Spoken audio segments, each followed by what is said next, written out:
નમસ્કાર વિદ્યાર્થી મિત્રો, આજે આપણે ધોરણ 10 ના એક નવીનતમ ટોપિક સાથે ઉપસ્થિત થઈ ગયા છીએ.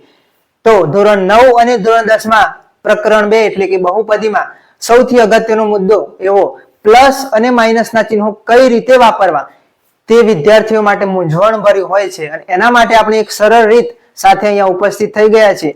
તો વધુ સમય ન બગાડતા આપણે ટોપિકની શરૂઆત કરીએ. તો ધોરણ 10 પ્રકરણ 2 બહુપદી, એ જ પ્રમાણે ધોરણ 9 પ્રકરણ 2 બહુપદી, બંનેમાં સૌથી અગત્યનો અને ઉપયોગી એવો ટોપિક છે. તો સરવાળા અને બાદબાકી માટે ચિહ્નો કઈ રીતે વાપરવા. આ જે ચિહ્નો આપેલા હોય છે એ વિદ્યાર્થીઓ માટે સરવાળો બાદબાકી કરવી એ ખબર પડે છે, પણ કયું ચિહ્ન હોય તો શું કરવું એમાં બાળકોને બહુ મૂંઝવણ હોય છે અને એ મૂંઝવણ આજે આપણે દૂર કરીશું. તો અહીંયા હું એક બોક્સ લગાવેલું છે, એ નિયમો આપણે અવશ્ય અચૂકપણે યાદ રાખવાના છે કે પ્લસ માઇનસ બરાબર માઇનસ. એનો મીનિંગ એ થશે કે એક સંખ્યા પ્લસ આપી હોય, બીજી સંખ્યા આપી હોય માઇનસ, તો એ જે કોમ્બિનેશન થાય એની થશે બાદબાકી. માઇનસ પ્લસ બરાબર માઇનસ, ફરીથી એનું એ જ છે. પહેલી સંખ્યા માઇનસ હોય, બીજી સંખ્યા પ્લસ હોય તો એમાં પણ બંનેની બાદબાકી થશે. ત્રીજું છે માઇનસ માઇનસ બરાબર પ્લસ, એટલે કે બંને સંખ્યાઓ જે આપી છે એ જો માઇનસ આપેલી હશે તો એ બંને સંખ્યાનો આપણે સરવાળો કરીશું. અને ચોથું છે પ્લસ પ્લસ બરાબર પ્લસ, એટલે કે જ્યારે બંને સંખ્યાઓ પ્લસ આપી હોય તો પણ આપણે એનો સરવાળો કરીશું. તો અહીં આ કોઠાનો ઉપયોગ કરીને આપણે સરવાળો બાદબાકી કરીશું, પણ જે જવાબ આવશે એની આગળ આપણે કયું ચિહ્ન વાપરશું એના માટે મેં અહીંયા નિયમ લખી દીધો છે. ચલો જોઈએ. અહીં સરવાળો અને બાદબાકી કર્યા પછી આ કોઠા દ્વારા આપણે સરવાળો બાદબાકી કરી દીધો, એના પછી બંને સંખ્યામાંથી મોટી સંખ્યા આગળ જે ચિહ્ન હોય તે જવાબ આગળ વાપરીશું. એટલે કે જે સંખ્યા મોટી હશે એની આગળ જે ચિહ્ન હોય પ્લસ હોઈ શકે અથવા તો માઇનસ હોઈ શકે, તો એ જવાબ આગળ મૂકવાનો રહેશે. તો જોઈએ, એક્ઝામ્પલ આપણે લીધા છે 3-4 જેવા. ચારે નિયમ માટે અલગ અલગ આપણે એક્ઝામ્પલ લીધેલા છે.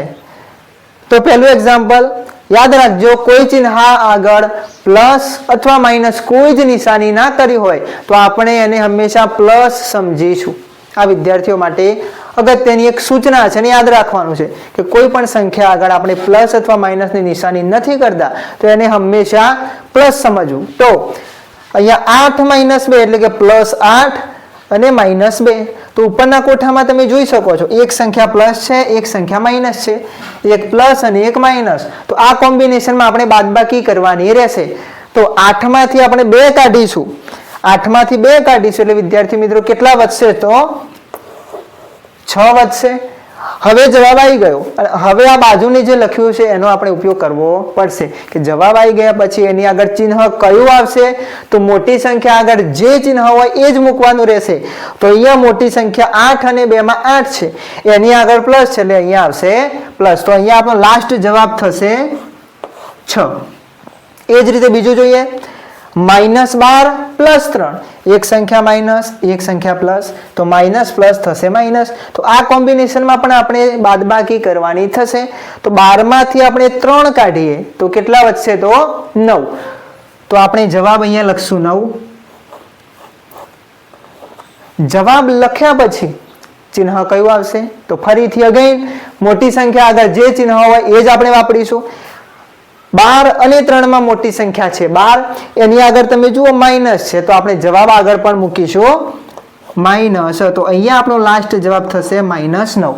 ચલો એ જ પ્રકારે ત્રીજો દાખલો જોઈએ, -4 - 3.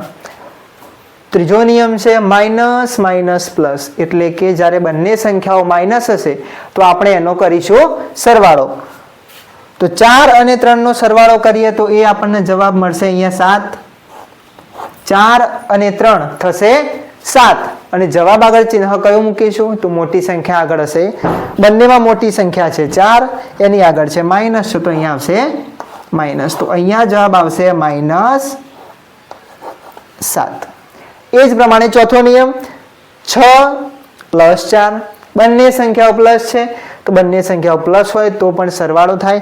6 ને 4 10 અને બંને સંખ્યામાં મોટી સંખ્યા 6 એની આગળ પ્લસ છે તો જવાબ પણ આવશે પ્લસ. એટલે આપણો છેલ્લો જવાબ થશે +10. તો હજુ આપણે શોર્ટકટ રીતે જોઈએ તો યાદ રાખવાનું, જ્યારે બંને સંખ્યા આગળ માઇનસ લખ્યું હોય તો જવાબમાં માઇનસ જ આવશે, કારણ કે નાની સંખ્યા અથવા મોટી સંખ્યા બંને માઇનસ જ છે તો જવાબમાં માઇનસ જ આવવાનું.